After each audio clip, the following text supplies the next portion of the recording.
So what about headlamps? Yeah, I keep 2. Okay, so you keep 2 headlamps. Yeah, I'm 2 on that one. Okay, that's smart because so I went talking about it, how my headlamp died. I went away from a rechargeable, right? The rechargeable was awesome until it wasn't. And there's no way you can just recharge it in a matter of minutes where you're at. So I went back to a battery powered. I like battery stuff because I always carry extra batteries in my bino harness.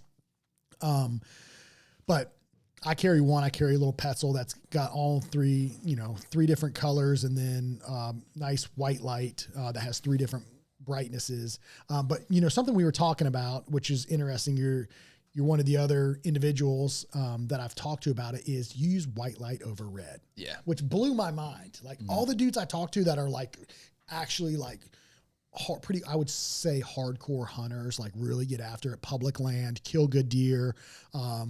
Have kind of gravitated towards white light. Yeah, and I think it becomes such an inflated argument on social media because everyone thinks that the way that they hunt is the best way to hunt, or they're trying to do things in the way that's most logical to them and what makes sense. So it becomes very personal very quickly. So they get very fired up about this. Extremely. But the reality is the deer, the only color on our spectrum that they see is blue. So don't wear blue jeans. Don't use blue light. Other than that, because that would be abnormal to them. But with the white light, I find that if I were making more noise with any other light, like red or green, then that would kind of, it goes in this order for me: smell, noise, and visibility. Those are the things that will spook deer in that order. So just because I'm walking, deer don't spook.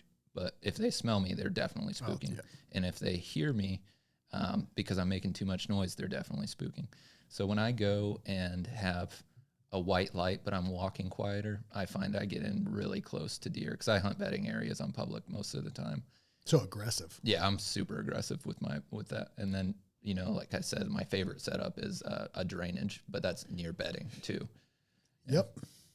Dude. So it's funny because like I've always been the guy, like I'm going in no light. Yeah. Like I'm going in the dark, no one's, and then I'm louder, obviously, like because when you're trying, even if you have like, let's say decent, like, loom, like you still can't, your depth is way off. Your depth perception is way off. And then you get up to like a briar thicket that, you move 3 feet to the right. If you had white light, you could have walked right around it. But I'm over here trying to like cut through this thing because I can't see. And then I've gone to red light, and it's the same thing. You can see 3 feet in front of you, but your depth perception is still off. So I talked to a handful of other individuals, and they're like, no, dude, I run white light.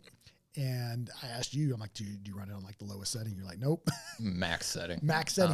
So you're quieter, you're more efficient getting into where you need to be. And I always figured like, oh man, you're going to deter the deer, but you had an experience with a doe. Yeah. It's my personal experiences that have led me to this conclusion. And it's just that I had a doe when I was walking in last year, and I was walking in, she stood up 20 feet from me. She was upwind to me, so I was downwind, and she couldn't smell me. She could see the light. Obviously, my white light was right in her eyes, and I turned my head directly to her to keep it in her eyes because I knew she couldn't really see my silhouette.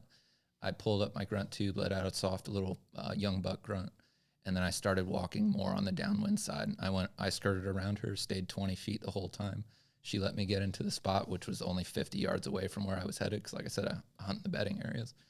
And I hung up in that spot, and she hung around me all day, and it was no problem. So, and I had it on the max setting, and that's not the only experience I've had. I've gotten in next to deer or gone around deer, and I just have found that as long as they aren't smelling me and hearing me, they do not hard spook.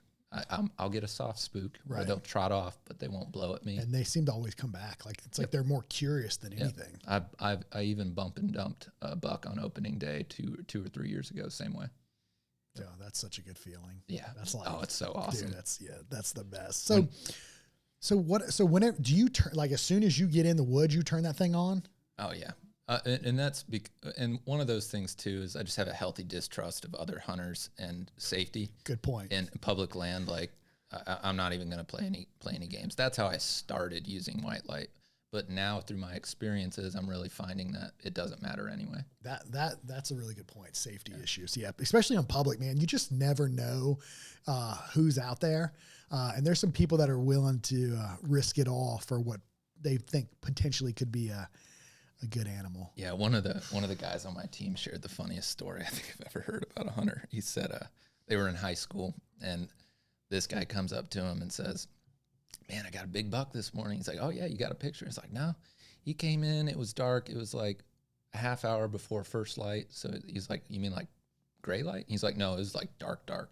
And I pulled up my gun and I just started firing. I definitely hit him, but I didn't see any blood trail or anything." And I was like, I'm never not using white light again. Oh yeah, that's an instant game changer. That's good. Nope. Dude, that's terrifying. Yeah, it's horrifying. And I have a family I want to go home to. So dying over something stupid like that would be. Yeah. Well, terrible. Which is crazy. I don't know what it's like in Indiana, but here in North Carolina, like, dude, it's flat here, right? Mm-hmm. There's no like real terrain. You can shoot whatever rifle round you want, 30-06 rounds. Yeah. I mean, big rounds that are ripping through the woods. And, every year you hear about it though. There's a horror story where somebody gets shot or somebody gets hurt or, I guess err on the side of caution, run a white light. Yeah. And two, don't fret over running that white light, because the deer really just don't care. And if one deer happens to have a terrible experience with white light because someone was poaching them, right? And they're running away at white light, then don't worry about it. Yeah. There's more deer in the woods. Yeah, that's true.